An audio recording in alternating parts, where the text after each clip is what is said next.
an ever-changing world, Conscious Co-Creation Productions presents a voice of truth, resonating a vibration of love and understanding, illuminating new paths for new directions as we, as one, strive for higher and higher planes of existence. Always remembering, life changes. This is radio like you have never felt before. Life Changes with Filippo. And now, your host, Filippo Voltaggio. Ciao, everyone. Wow.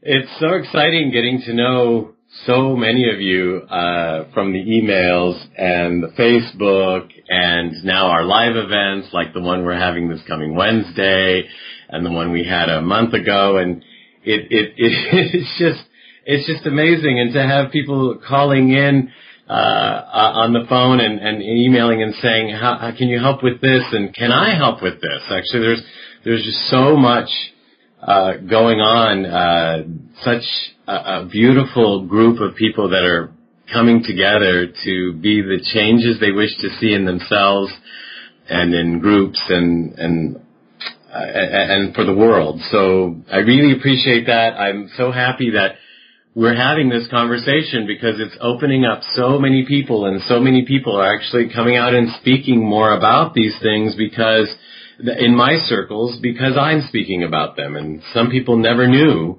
And I thought I always spoke about this stuff. I don't try not to not speak about it. I try anyway. So you understand me. So this is exciting. It's opening up conversations, and wow, our show is certainly about that. Let's see. It's interesting how as we were getting ready for this show a couple weeks ago or so, because we're planned in advance, and I saw an email go through that Kevin Lewis was going to be on our show, and Mark Skelton, one of our producers, had known him for a while and liked his work and all of that and thought it was important work. And I've been going with everything that's been coming through. Some people I've known, some people I haven't, but I've been excited about getting to know new people. And I didn't have time to really look at the email, and I said, great, Kevin sounds great. And from what Mark said on the email, it sounded great. And John Snow, one of our other producers, went ahead and booked Kevin on the show. And then they sent me Kevin's information. And I look at his book, and his book is coming out.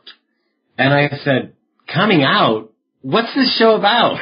Why do we have Kevin on the show? What is this going to be about? And they said, well, didn't you look at the email? And I said, well, no, I saw it come through. And yeah, from what you said, he sounds great. You said he talks about unconditional love. He talks about how he helps people be themselves. And this is something that the world really needs. And I'm like, yeah, and that's what I read. But coming out, that's a gay thing. Why do we want to talk about a gay thing? And they said, well, why don't you? And I said, well, because then I have to talk about me, and I have to get into my story, and I don't know if I'm still over my story. I don't want to cry on radio. And I said, I don't want to get into any of that. And plus, it's nobody's business, is it? And so it started a conversation at Life Changes with Filippo. And isn't this interesting? So today the show could be called Life Changes for Filippo. Every day could be called that. Life Changes for all of us. And here we are having these conversations. And so by pure coincidence, of course, as I'm still grappling with this, and I thought, well, I've got to talk to this Kevin guy and find out his angle and, see what this is all about and where he goes with this and why he says that this is for everybody. And in the meantime, I have a friend who had a niece visiting from out of state, just out of the blue. And this friend of mine calls me and says, I think you need to spend time with my niece. Now, her niece is 14 years old. And I say, why? I mean, sure, I love kids, and I love my friend, and I'd love to spend time with her niece, but she was so adamant about it, you need to spend time with my niece. And I said, okay, tell me why. And she says, well, because she's figured out a long time ago that she's lesbian. And I said, whoa, at 14 years old. She says, yeah, and she's written some amazing things that you have to read. So I spent time with her niece, and she started to tell me just a little bit about her story and about the poem that she had written. And I started to hear my story while she was telling her story. And I started to cry. I was the adult. I was the one that my friend asked to help her, the child of 14 years old, because people were teasing her and beating her up at school. And I'm the one that started to cry. And better yet, she looked at me so strongly and so powerfully, and she said, "Are you okay?"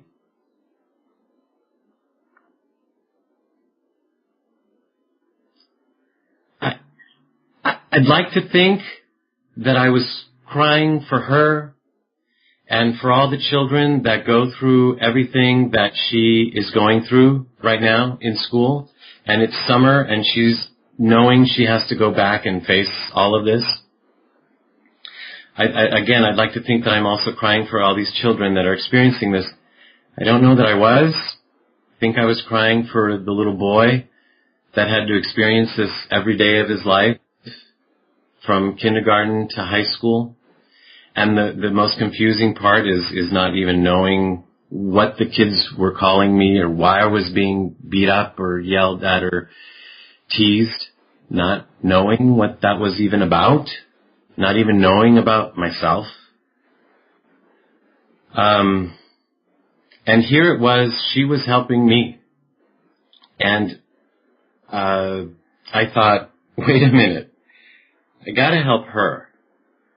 There's hope in the world if people at that young age know and are doing something about it, are writing poetry, are wanting to put this information out there and saying, hey, there's nothing wrong with me, there's something wrong with us not loving ourselves and each other enough to allow ourselves to be who we are.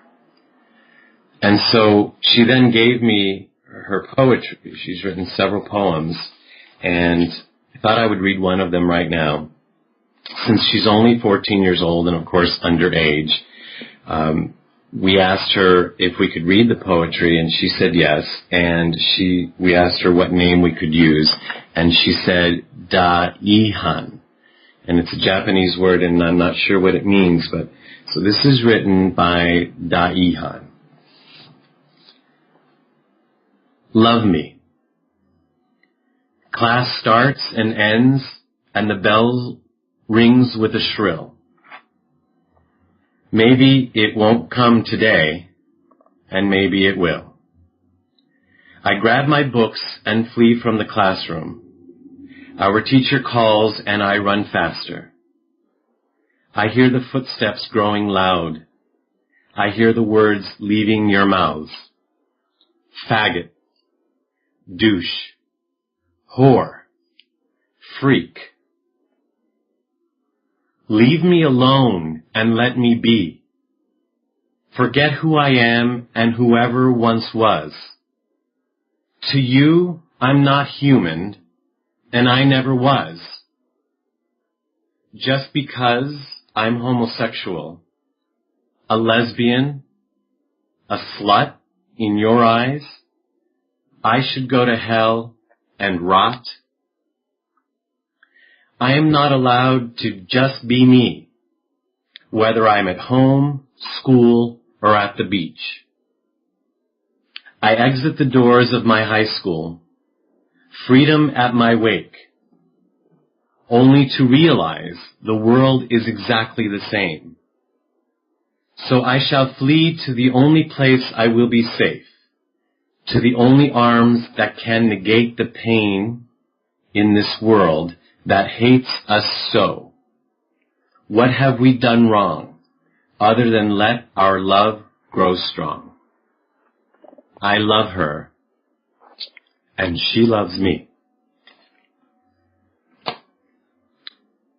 Thank you, Da-ihan, for putting those words together, for letting me read them. for giving me the courage to have this show and the hope for my little boy, for my adult boy, and for everybody going through this. And that's why this show is so important, because the irony of it is that everybody goes through this. People are teased for every which reason, and children especially, not just because they're homosexual, but for every reason under the sun. And you even ask the bullies, and they'll tell you that they're teased by their parents or beat up by their parents or other kids or other situations. And in a sense, this show became even so much more important because I realized that everybody has to, as she put it so beautifully, this world hates us so. I am not human to you. I am not allowed to just be me. And so we all need to be us. That's part of what we are here to be, whatever that us is. And when we are not, other things happen because of it. People kill themselves, people kill other people, people live miserable lives, people make other people live miserable lives. We're doing this to ourselves. That's the interesting thing here. And so this show became ever so much more and more important as the days and the week got closer and closer, that I started to realize this coming out process, of which Kevin does help people do, not just homosexuals, but people. And that is so important. And so we're proud to have Kevin Lewis on the show. He's a spiritual counselor, an intuitive life coach, a minister of the Peace Church, and author of Coming Out, The Road to Unconditional Love. He'll help us change the way we look at coming out. Essentially, coming out is not just for homosexuals anymore. It's for everyone, and it's all about unconditional love. Kevin, thank you for joining us today. Filippo, how powerful was that? I'm not too sure if I could follow it. I'm not too sure if I can sustain it. That was absolutely beautiful, and it's a wonderful, wonderful example of the youth of our days that we choose to not listen to. Well, for that matter, we choose to not listen to a lot of people because we're either afraid or we don't understand who they are or what they are, and isn't that exactly what we're saying here? Absolutely. And if you don't mind, I want to read what I put on the back of the book.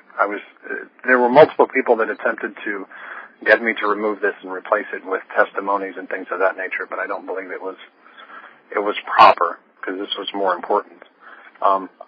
Understanding that, basically, as I was preparing to write Coming Out, The Road to Unconditional Love, there were some amazing emotions that collided within me. From the children that have ended their lives over this process to the children who had their lives ended for them because others didn't agree, to the people that have hidden so much in their own lives that they get married, have that family they're expected to have, come to a point that they can't live that way anymore, so they break the family apart when they become who they are, and the spouse is left asking why. The anger, the pain, the humiliation, and every other emotion that comes forward because all these people have chosen to be themselves instead of hiding. And what of the parents? The parents that have to deal with the fact when their child is gone, that child that ended it at their own hands. Why all of this? Why does judgment play such a role in the lives of everyone that it's okay to see all of this happening? And that's the basis behind it all. Judgment.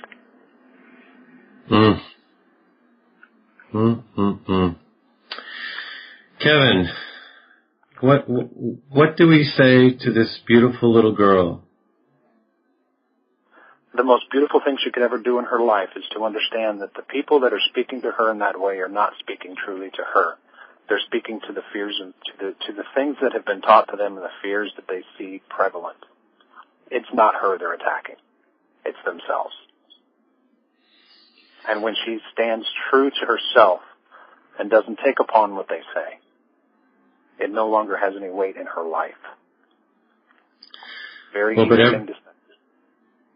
Every day she goes to school, she faces the reality of people teasing and beating and shouting names and all that. So how does she deal with that reality in a different way? When we come to understand bullying, a bully will do that as long as they get a reaction or a response from you. As long as you run away, as long as the tears come, as long as all of those things happen, the bullying will continue. That bullying happens across the board. Nationality, gender, height, weight, color of your hair, the clothes you wear. People will attack you for whatever reason they deem necessary or whatever reason they can find as a perceived weakness within someone to make themselves feel better. Remember that the bullies are attacking you because they don't feel good enough about themselves.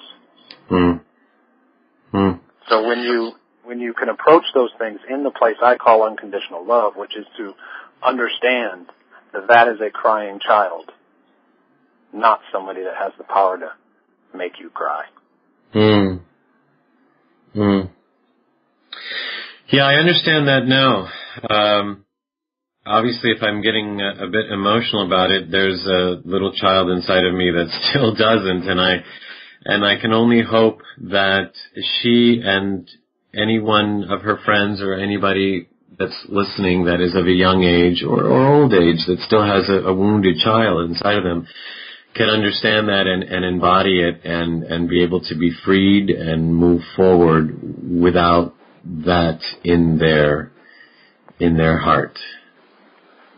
And that is a very difficult thing to do. I like to tell people about the fact I knew I was gay at 11 years old. And because of my maturity at 11, you could say, I started planning the next 7 years of my life. I willingly avoided myself to put myself in positions to get me out of that town without people making fun of me. That's not the average child. The average child can't do that. The average child doesn't know to do that because they're not given that ability by their parents.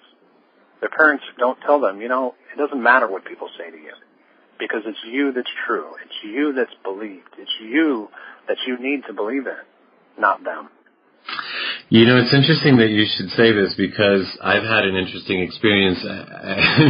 In my case, it wasn't just the sexuality, which was the issue. I had buck teeth and I was overweight, and so I was a smorgasbord of you might as well had a sign on my forehead, tease me. Tease me, I'm right here. Yeah, I'm and how I could laugh about it. Interesting. But at the end of high school, as I started to do musicals and some of my forte started to come out, like I started singing and my voice was recognized as powerful and beautiful and strong, and I started to become the leader of the plays and I mean the lead in plays, and then I sang at our high school graduation, and all these people started to accept me. And then when I went on to work at IBM and then start singing, and to have all these people become fans and adore me and in their way and all that, I had this resentment for a while, saying, you are the same people who beat me when I was down. And where was this sentiment? Where was this understanding then? And it wasn't a revenge kind of thing. It was a I'm sorry for you, I'm sorry for me. We both missed out. And it's something that is realized and noticed when you get to the point that you're close to the top of your game, or you're excelling within that you are, and people find that I can't pick on him anymore. I can't pick on him because I want to be around him. It's that when you move in your life and you move on the path of who you are, people don't find those weaknesses anymore.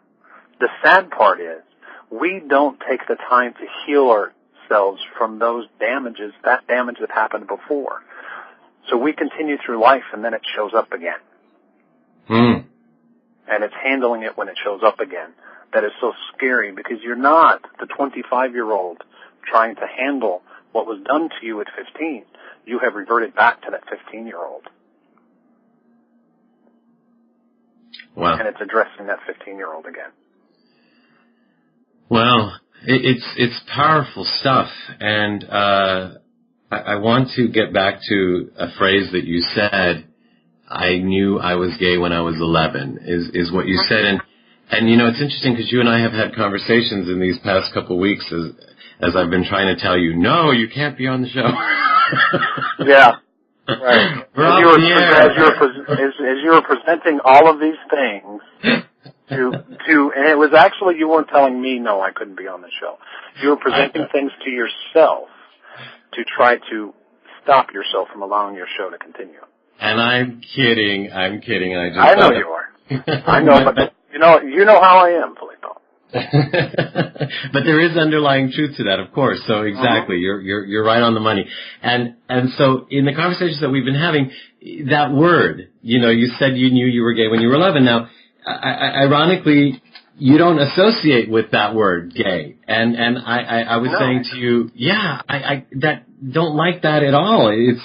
I don't like it myself. So why do we not like it? And you talked about the collective consciousness. Please talk about that. Right. Yeah, we did. We talked about the collective consciousness because when we understand that everything we do is affected by our singular, and this is, you know, anybody wants to really get into this study and study the 12 laws or the 12 sacred principles of karma, you get into karma, you get into consciousness. You've got a personal consciousness. You have a relationship, a family, a community, a city, a state, a country, a world. World consciousness is collective. All of those group consciousness, they have a definition or they have guidelines to meet certain things.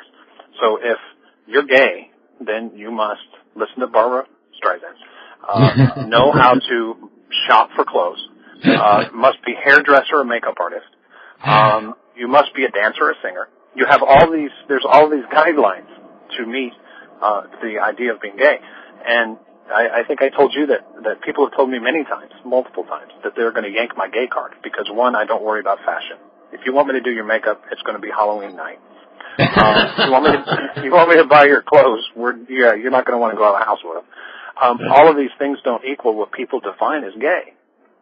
So it's one of those to understand that what we do as being ourselves, outside of the definition that people have for that word or for what they connect to being gay, expands the collective consciousness. It expands the understanding. And that's what has to happen. Whether it's gay, whether it's Italian American, whether it's a white guy from the Midwest, whatever it is, it doesn't matter what that piece of you is. As you are being all that you are, you expand the bubble under the understanding of those words and those different categories in yourself of the collective consciousness, which in fact, by being yourself, you help the world. By expanding that collective consciousness. That's correct. Because the moment they understand that a Midwestern white guy that can't shop for clothes worth a darn, hates to do his hair, won't do makeup, won't have anything to do with it, and if you want to know my music, it's country music, none of the things that I do would equal the definition of a gay man. And when you learn that, that's when people go, that's not what I thought was gay. You are so cool because you're not all of these things, that doesn't make you gay. It's like, no, I'm very gay. I'm very attracted to men. That's interesting. That would be but it expands their understanding. You know, it's interesting because you mentioned Italian American because that's how I probably also referred myself as. I've done that a lot, and I used to go around the country and still would. I just don't have the time lately to go around the country singing beautiful Italian love songs and do Italian American type shows, and I would be out there saying I'm an Italian American, and it's just really interesting because people would come up to me and say, "No, you're not." I'm thinking, well, wait a minute. My parents came to this country from Italy. I was born speaking Italian and eating Italian food, and I actually didn't speak English until I went to my first class in kindergarten. So, and having been born in this country, I think I'm very Italian American. And people would say, no, you're not. You don't have black hair. And a big nose, well, a big, long nose, it's big, it's just not long, and you don't speak with an accent, you're not from Jersey or you're not from New York, you're not Italian American. And I thought, wow, the Italian Americans don't even want me. Mm-hmm. Yeah.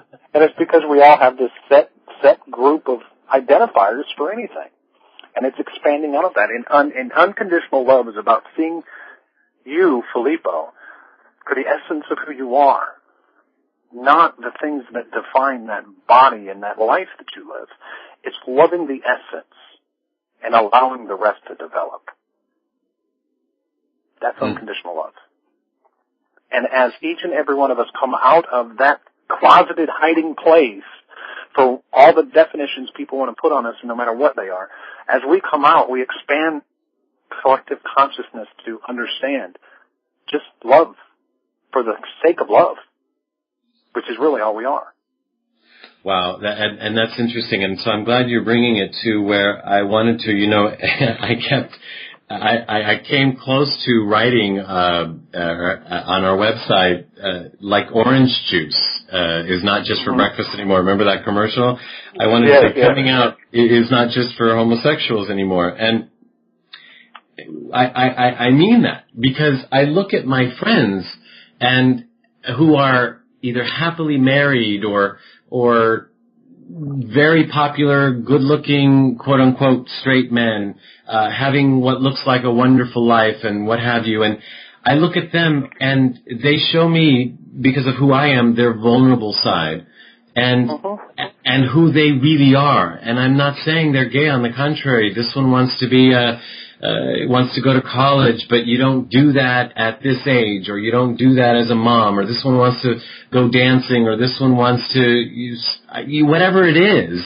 And people are just holding themselves in, and I think, wow, people, you just all need to come out of the closet as who you are. How could it be so bad? I thought I had it bad, but in my case, you actually said something really interesting. It's like this homosexuality is staring you in the face, and you have to deal with it.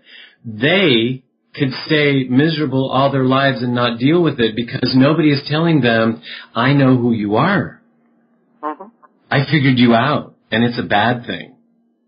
And let me just say this. I remember growing up and being at an Italian wedding, and there was a beautiful woman there who was sexy, and she was hot.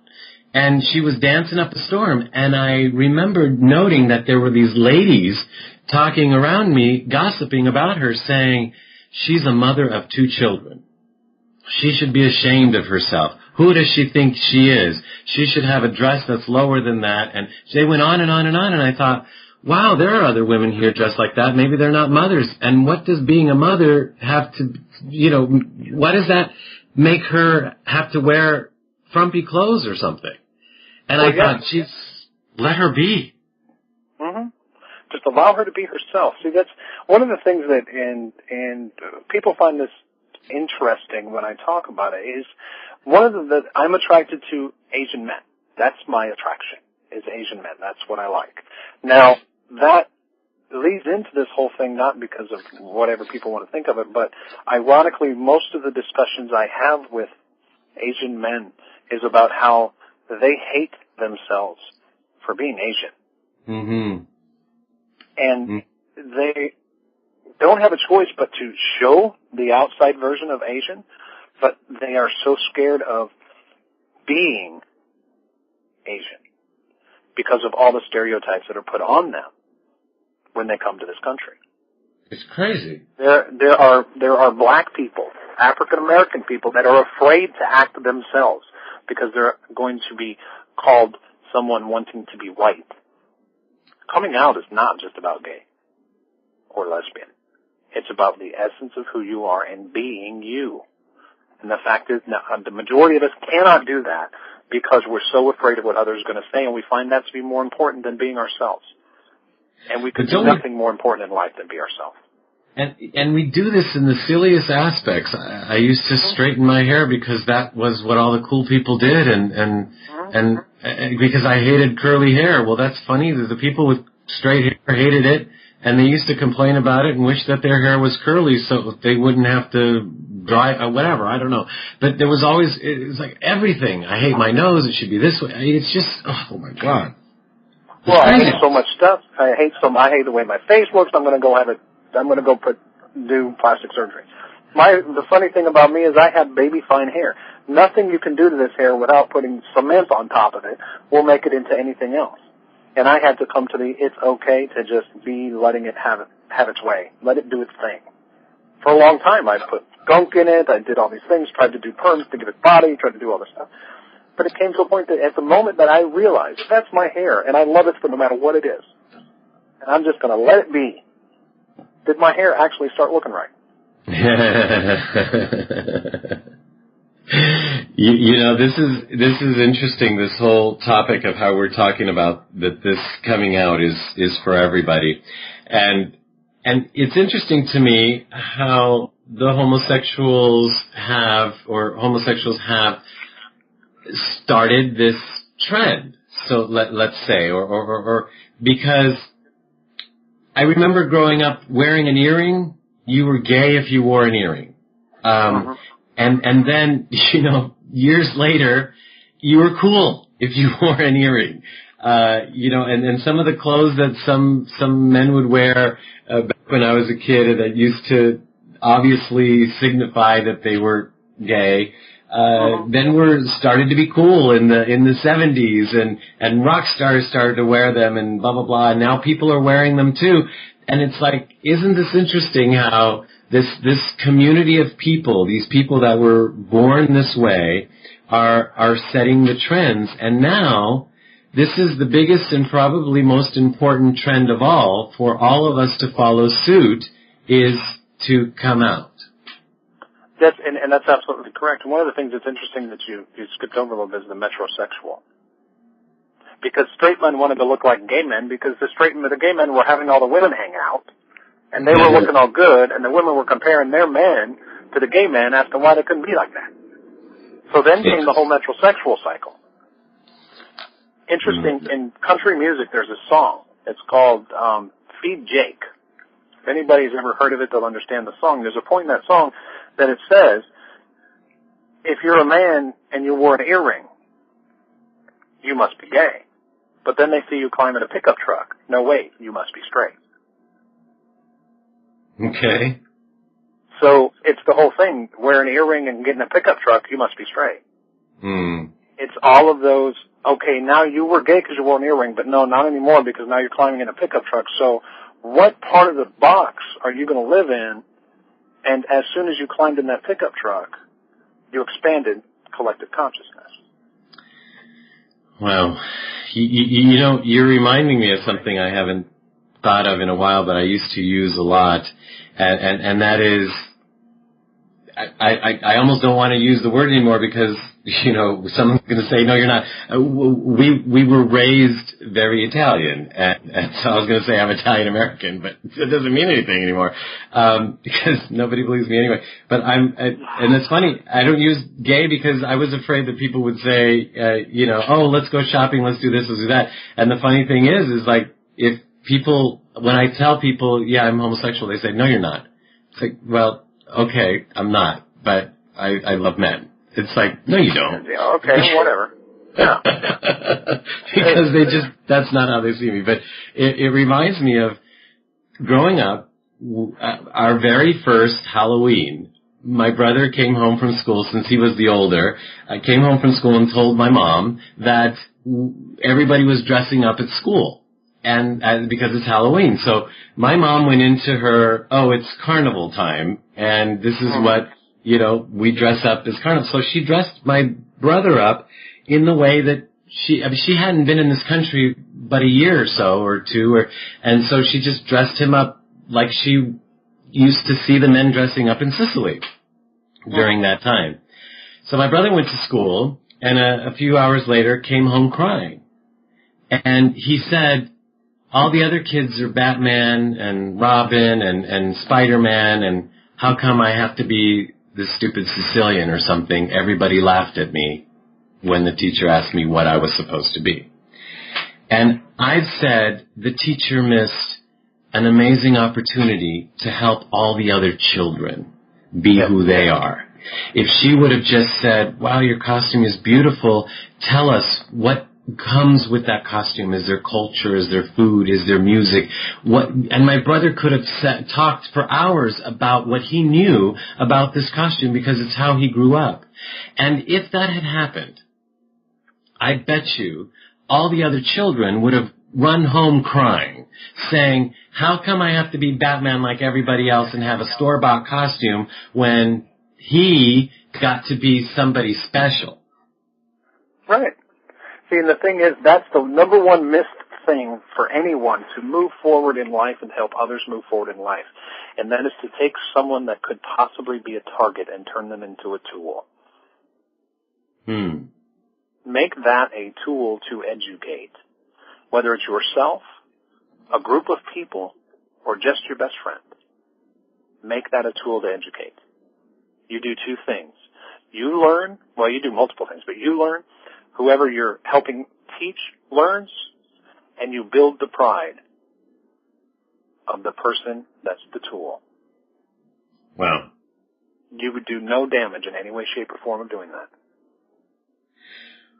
Wow, so it's interesting that this little girl, like we talked about, or little boys and little girls all over the world, and for that matter even adults, are being teased for something that they obviously can't help. But the irony of it is their role is very important because these are the trendsetters of our culture. We are the trendsetters of our culture, of our world. And so why is that? I mean, I'm just figuring this out as we've been having these conversations, and so why is it that homosexuals would be trendsetters, and why do people want to suppress that? Well, if you can take this into a very deep level, so you can take this into a very shallow place. We're going to go shallow now because deep level, as you and I have talked, would constitute probably a weekend-long class. However, if you get into just the basics of it, because they're forced to within our society, ultimately from that, they're also a closer balance of masculine to feminine, so they lead the way. If you look into the history of American Indians, homosexuals in the American Indian culture were revered as the spiritual leaders. Right.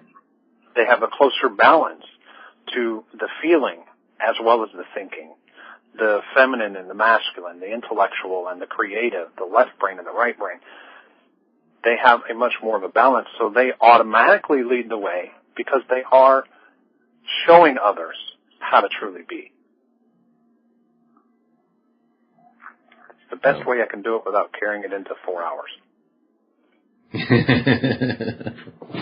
Well, unfortunately, we don't have hours because it would be great to explore this. And you know, it's interesting when Mark Lejeune, one of our producers, found out that we were doing this show. He sent the song that Shakira does called She-Wolf, and he said, "How's this for a coming out song?" And here's a woman singing, "A domesticated girl, that's all you ask of me."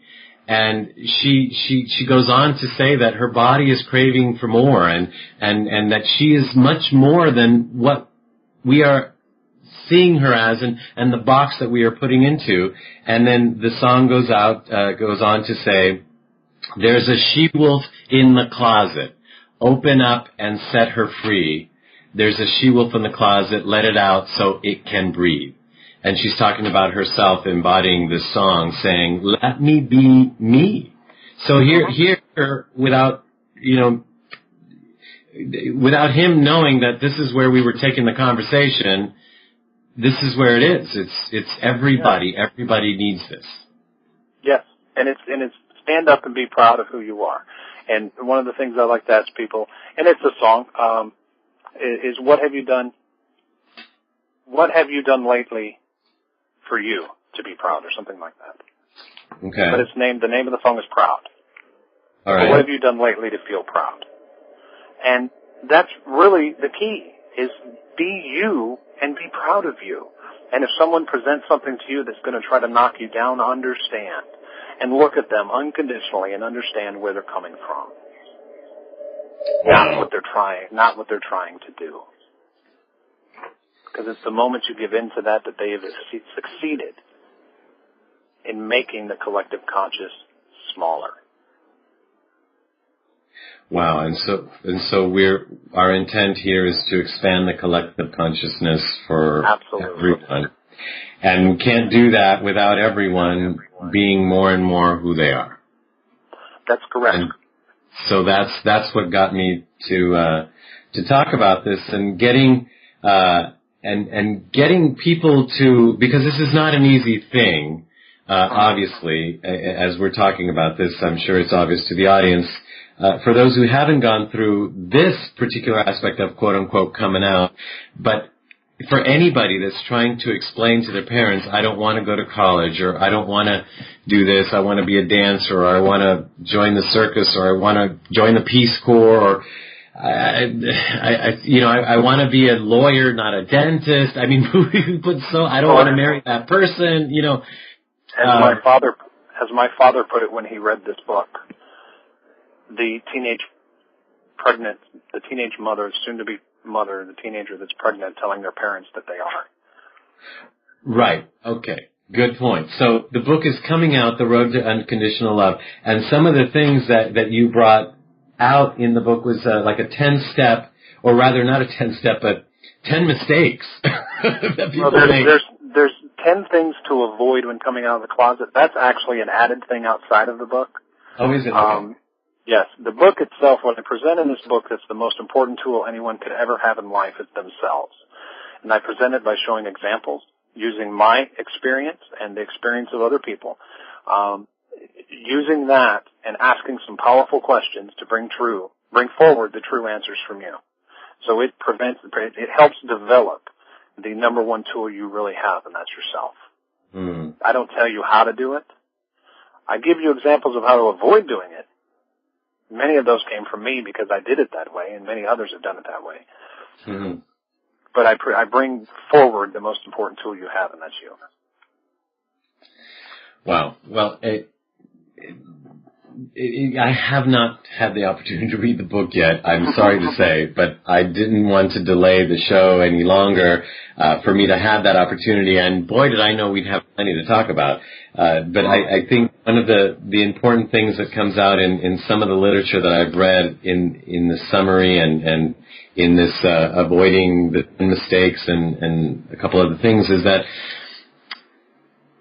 those of us who are feeling something that we might think that others might disagree with us on have been thinking this, feeling this, dreaming it, living with it, maybe even crying over it and having heartaches over it, but for a long time. And when we just say to somebody, hey, look, this is the way this is, we have to understand that this person hasn't had that history, doesn't know, might not know, might not understand. And so there is, you say that don't expect the person's going to react a certain way or the other, or don't, know that you need to speak to the heart, not to change their mind, those kinds of things, right, Kevin? Yes, it's the soul-to-soul conversation. It's remembering the mind will never change the heart will always change the mind. Hmm. It's not about speaking to the intellectual mind, because that will present an argument that will never end. It's about talking to the heart. It's about opening that essence of who you're speaking to, and opening your essence first to them. Speak from the heart, and speak to the heart, not the intellectual mind. There is something, if you don't mind, it won't take long to read this part of it, but it's my definition of coming out. Okay. And what I do in the book is what I want to do first is I tell people what coming out is not. It is not an attempt to change someone from straight to gay or anything else. You can take gay out of the context and put anything else in it. It's not an attempt to change someone from straight to gay. It's not an attempt by a gay person to get someone else to date them. It's not an attempt to ruin a person's life. It's not a slap in the face. It's not admitting they're going to hell. It's not admitting any statements like this, and there are a ton more that I haven't listed. However, I don't want to give any more validity to the lunacy. I will now tell you what coming out is. It is a statement of love, respect, pride, acceptance, and most of all, inclusion. because... Wow, what a beautiful way to end this segment of our show. A very powerful show for all of us, for Daihan, and for everybody that's listening, I'm sure. We've been speaking with Kevin Lewis, who is so many things, but we've been talking about him as the author of Unconditional Love. Coming Out, Unconditional, the Road to Unconditional Love, excuse me.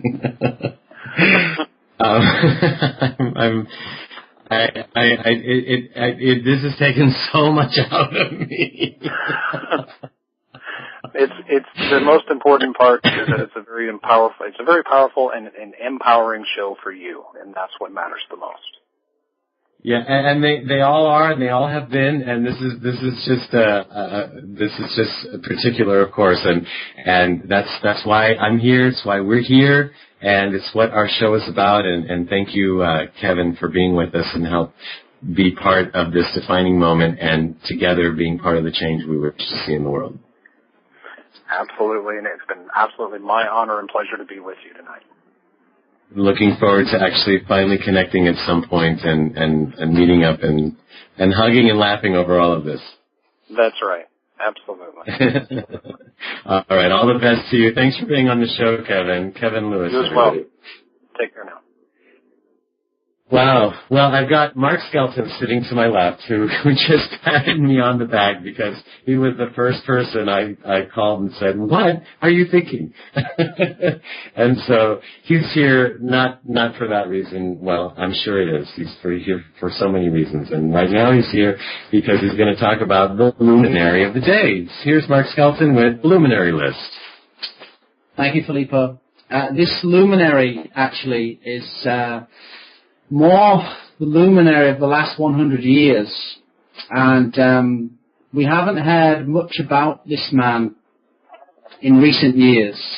But his power, his presence, his work, and his intent is all the more powerful because we're seeing it come together. And this show is an example of the truth he lived and the truth he stood by and the changes he went through.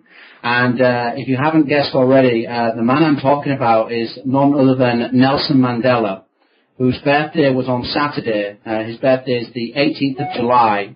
He turned 91 years old on this weekend. And I just wanted to bring the world to his attention and vice versa, because he has had such an amazing life, and I'm not going to spend too much time going over all the things he did and all the things he stood for, but the highlights of his life, we all know that he went to prison. Not many people realize how long for. From 1964 until 1990, Nelson Mandela was imprisoned, wrongfully, we might add, as we all know. Apartheid was wrong, and apartheid made many mistakes, and Nelson Mandela still came out of prison with a forgiving heart and with the spirits to unite a nation, which he did. And he was actually awarded the Nobel Peace Prize in 1993 for his spirit, for his intention, and for his work. He never left the path of uniting his nation, and he truly is a beacon of light for the whole world to see. So after winning the Nobel Peace Prize in 1993, he then went on, after this amazing life, to become president of South Africa from 1994 until 1999. So it's like, what a story. And this brings me to my closing point about Nelson Mandela. There's actually going to be a movie coming out this year. Nelson Mandela will be played by Morgan Freeman, and the film is directed by Clint Eastwood, and it's called Invictus. So please, if you want to learn about an amazing man who had an amazing life, who stood for freedom, democracy, equality, all of the tenets that we hold dear here at Life Changes with Filippo, then go and see this movie, because it's a life that we can all learn from. And his strength, his spirit, his vocation, we can all find something within ourselves. And this life will show us and maybe remind us why we came here and to live out our passion and to follow our truth. So thank you, Filippo. Thank you, Mark. This is amazing. Thank you for Nelson Mandela, and thank you for Kevin Lewis, and thank you for doing a great job on the show. So, well, with that, we have another favorite segment, and that is our very own Dorothy Lee, who also is a producer on the show, but we don't say that often because she holds so many titles in all our lives, and from awakener to accelerator to agitator. I didn't mean agitator. What's the other word I meant? Activator. That's the word I meant. I'm the agitator. In any event, we have Dorothy. Soon to be the Terminator. We have Dorothy Lee with the State of the Universe address. What a great show. Our world is changing, and there are some very interesting signs and clues to support what I'm saying. Tonight I'd like to share one of these clues with you by telling you about a Thai Pantene television commercial that is simply brilliant and inspirational. My good friend Anthony Voltaggio sent me this awesome video, and I just had to share it with our audience tonight. This amazing commercial tells the story of a young deaf-mute girl who learns to play the violin against all odds. It is truly one of the most touching and inspirational advertisements I have ever seen in my 65 years on this planet. It opens with a very young Thai girl being inspired by a deaf street musician who is playing the violin. You can see that his music touches her in a very special way. And the next thing you see is this young girl is now older and is walking in the street carrying a violin.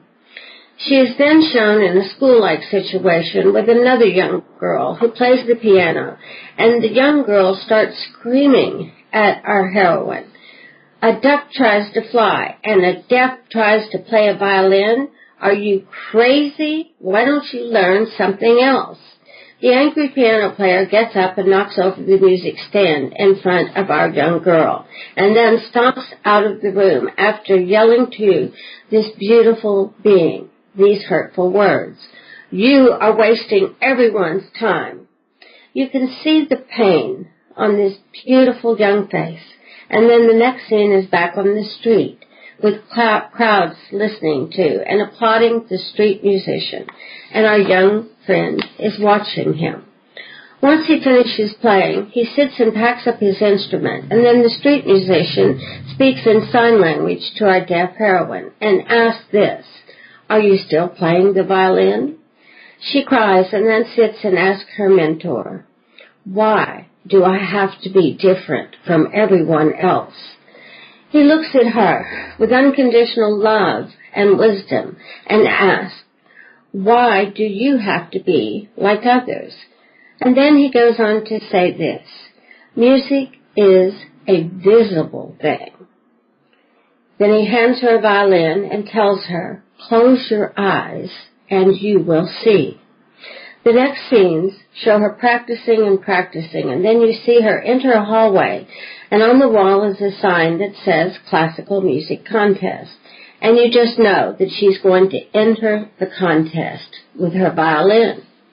However, the next thing you see is the angry young girl who screamed at her in the beginning of the commercial. You see that this young girl finds our deaf heroine as someone to be scorned and dismissed as a fool. She begins to bully our young friend by bumping her and knocking her lunch tray out of her hands, and then yells at her and screams, "What? You've got a problem?" She walks away, but our heroine doesn't let this bad behavior stop her. She just keeps on practicing, and even playing in the street with the violinist who is encouraging her to be the best she can be. You see her antagonist watching this and getting angrier and angrier as our heroine becomes a superb player. It is apparent that the angry one sends out a couple of young thugs to attack our young master and to trash her violin. Then they beat up her teacher and mentor, the street musician. The next scene shows the pianist playing in the contest, and when she's finished, to a loud ovation from the audience with a few people standing and clapping, the announcer comes out and says, "An amazing performance from our last contestant. And now it's time for..." However, before he can finish and announce it's time for the judge's decision, a young man comes out and whispers. And then the announcer says, "Well, it seems like we have one more contestant, and here she is." As he announces our beautiful violin player, you see the pianist who believes she has eliminated her only competition turn and look at the stage with fire in her eyes. If looks could kill, this young woman would be dead on the spot. However, our heroine pays no attention to the other girl. She simply begins to play her violin that has been repaired as best as possible. And she thinks of her mentor lying in the hospital, and she begins to play, and play she does. You see the thoughts of all of the pain she has endured to get to the concert, and she has everyone in the audience enthralled with her passion and her music. There's even one amazing scene of a caterpillar breaking out of its cocoon while she is playing, as she remembers practicing outside in the countryside. At the conclusion of her piece, the audience gives her a loud standing ovation, and then the commercial ends with these simple words on the screen. "Pantene, you can shine." The 4-minute commercial is awesome and magnificent, and it's a beautiful story of human spirit and how we can do anything we set our mind to. It is inspiring and powerful in the way it tells the story of how all things are possible when you have a goal and take the necessary steps to achieve the goal you have set. This 4-minute masterpiece is not only inspirational, it is also awe-inspiring that a company is telling such an amazing and beautiful story of the triumph of the human spirit. After viewing the commercial, I asked a few musicians if it's possible for a deaf mute to learn how to play. I was told that it is indeed possible because music is produced by vibrations. I know that the human brain is truly amazing in its ability to adapt, and I believe that with practice, the deaf can learn to play. I also know that this much is true. With God, all things are possible. However, whether or not you believe that it's possible for such a beautiful experience to occur in this 3-dimensional world we live in, this commercial is awesome and inspiring, and I ask you to please check it out by going to lifechangeswithfilippo.com and click on to Life Changing Media in our navigation bar and enjoy the video and share it with your loved ones. My beautiful friend Anthony Boccaccio shared some of his thoughts with me after I told him I was going to share the video with you. Here's some of his observations. The deaf mentor shares with us how we can see so much more with our eyes closed than with our eyes open. The film shares how the stuff, energy that life is made out of is in all things, the golden grass, the butterfly, the bow, the strings, and how it can and does flow through us if we allow ourselves to feel it. And that there is no protagonist without an antagonist, like the great ancient wisdom of the samurai, who would honor their enemy, for they believed without the very necessary enemy, they would not have the opportunity to show their courage, bravery, and skill. And without the teacher, we would never have the opportunity to be students, for that is when we can learn and remember our magnificence. The path to our heroine's enlightenment was carved as much by the hands of the wise old man as the jealous young girl. Please think on these things as you enjoy this magnificent 4-minute work of art. And until next week, please choose to love yourself enough to make very conscious and elegant choices. And please know that you are loved. You are lovable, and you are loved. Wow, thank you, Dorothy, so much for that State of the Universe address. And want to thank again Kevin Lewis for this momentous show, for being on our show today and inviting you all to be, for having been with us, and invite you all to learn more about him by going to our website and checking this show out again in our archives.